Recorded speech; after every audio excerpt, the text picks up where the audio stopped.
Usually पेरिमेनोपॉझल age ग्रुपमध्ये सर्वात common complaint असते ती म्हणजे हॉट फ्लॅशेस. आता जाणून घेऊया या हॉट फ्लॅशेसबद्दल, कारणे, त्याची ट्रीटमेंट आणि आपण काय करू शकतो. नमस्कार, मी doctor Aditi Omkar Godbole, consultant obstetrician and gynaecologist, practising in Thane. आता हॉट फ्लॅशेस कशामुळे होतात? बेसिकली मेनोपॉज म्हणजे काय, तर आपली अंडाशय ही हळूहळू काम करणं बंद करतात आणि मेनोपॉजमध्ये हॉर्मोनल विड्रॉल होतो.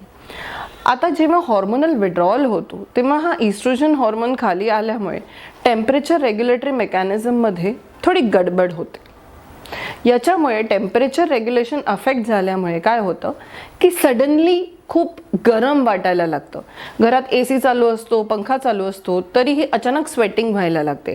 त्याच्यासोबतच येते अँक्झायटी, पाल्पिटेशन, इन्सोमनिया या सगळ्याचं सायकल. सो युजली जेव्हा हॉट फ्लॅशेस होतात तेव्हा चीक्स असतात, जे आपले गाल आहेत ते पण लाल व्हायला लागतात, म्हणून ते फ्लश दिसतात, म्हणून आपण त्याला हॉट फ्लॅशेस म्हणतो. Feeling hot with the flashes. आता हॉट फ्लॅशेसला बेसिकली काय करायला पाहिजे, तर सर्वात पहिली गोष्ट ही लक्षात घ्यायला पाहिजे ती म्हणजे जसे आपल्याला पिरियड्स आलेले आहेत तसेच आपले पिरियड्स जाणारही आहेत.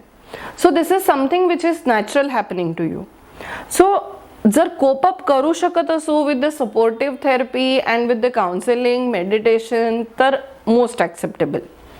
आपण घरगुती त्याच्यावर काही उपाय करू शकतो. कॅफेन इंटेक रिड्यूस करू शकतो.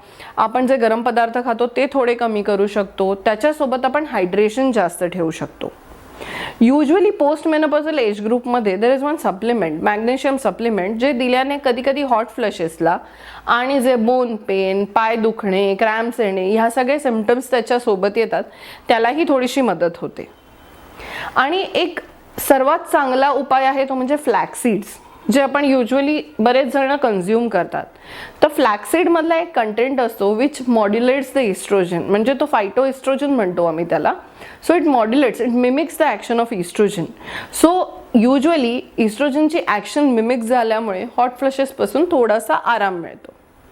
फायनली जर कशाचाच उपयोग झाला नसेल आणि लाईफस्टाईल त्याच्यामुळे अफेक्ट होत असेल तर we have so many supplements which are hormonal, non hormonal in the market which help you to reduce hot flashes.